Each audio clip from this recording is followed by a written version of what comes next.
Olá, por favor, dê um like, compartilhe e se inscreva. E agora vamos ao vídeo. Terceiro domingo do Advento. Evangelho de João, capítulo 1, versículos de 6 a 8 e do 19 ao 28. Endireitai os vossos caminhos.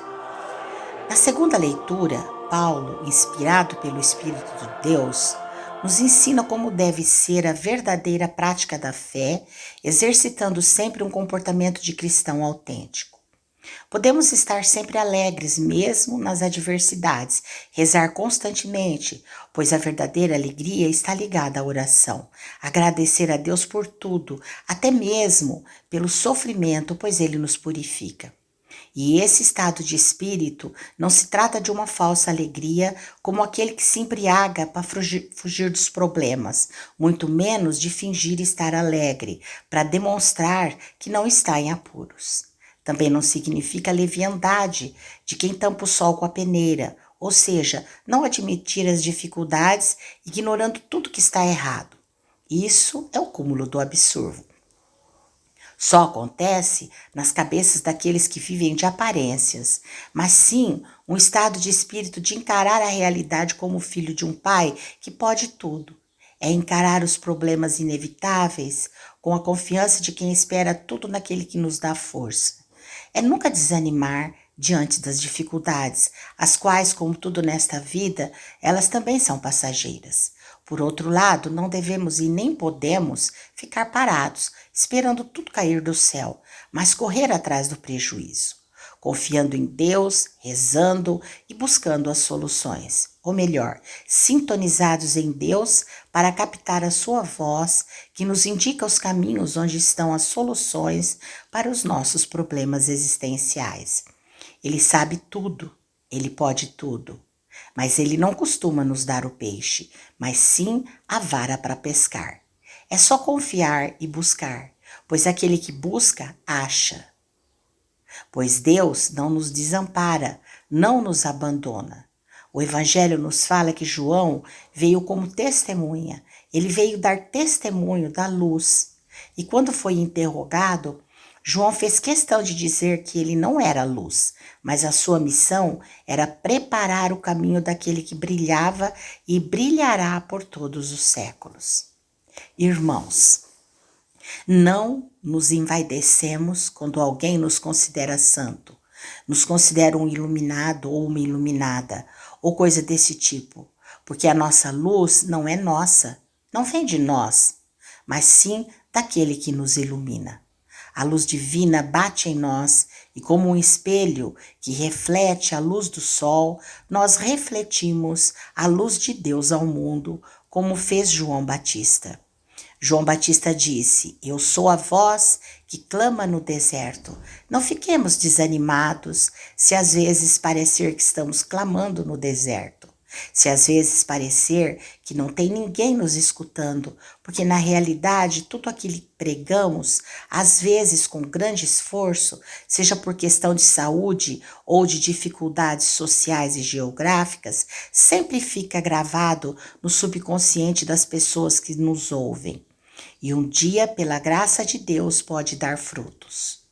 Os pais que não param de catequizar em casa e que dão exemplo de prática da fé diante dos filhos, os quais estão desligados e parecem não prestar atenção, não estão perdendo o seu tempo, pois um dia, já talvez depois da idade adulta, aqueles filhos irão se lembrar do testemunho e dos ensinamentos do seu pai. E diante de alguma desventura, eles se voltarão para Deus, pois o esforço do seu pai não foi em vão. Embora não pareça, aquelas palavras ficaram gravadas no porão das mentes daqueles adolescentes em estado de incubação.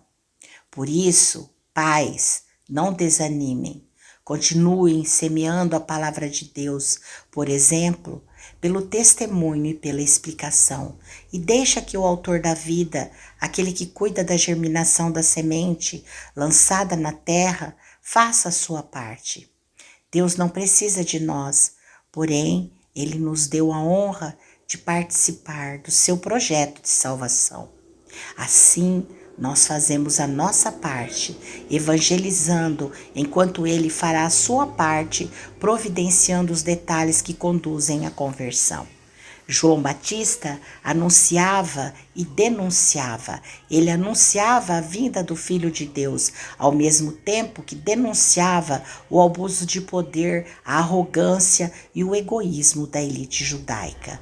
Nos tempos atuais, o cristão, que é exemplo de João Batista, também denuncia as injustiças dos poderosos e as coisas erradas dentro da comunidade cristã, sofre as consequências. Os poderosos não descansam enquanto não conseguirem calar a sua boca. E dentro da própria comunidade não é diferente. Esse cristão ou cristã pode sofrer forte rejeição, pois será rotulado de encrenqueiro. Então aí vem a discriminação, o congelamento velado e o desprezo pela sua pessoa. Isso por causa da sua prática de fé, na qual ele imita o Batista, e Jesus Cristo, que denunciou sem medo os defeitos dos fariseus e mestres da lei. Tudo isso pelo fato de denunciar, pelo fato de dizer a verdade, pois aquele que diz a verdade não é bem aceito pela sociedade que vive de aparências. Aquele que imita Cristo e denuncia é chamado de encrenqueiro. Na própria família, quem defende o certo e combate o mal pode ser considerado de chato ou de dono da verdade. Enfim, quem denuncia, quem mostra os erros, é evitado ou condenado pelos injustos. E o próprio Jesus já nos advertiu sobre essa realidade. Aquele mesmo Jesus que disse: "Eu vos dou a minha paz, eu vos deixo a minha paz. E a paz esteja convosco." Foi o mesmo Jesus quem disse outra vez: "Vós pensais que eu vim trazer a paz sobre a terra? Vim trazer a divisão, pai contra o filho, mãe contra a filha, sogra contra a nora."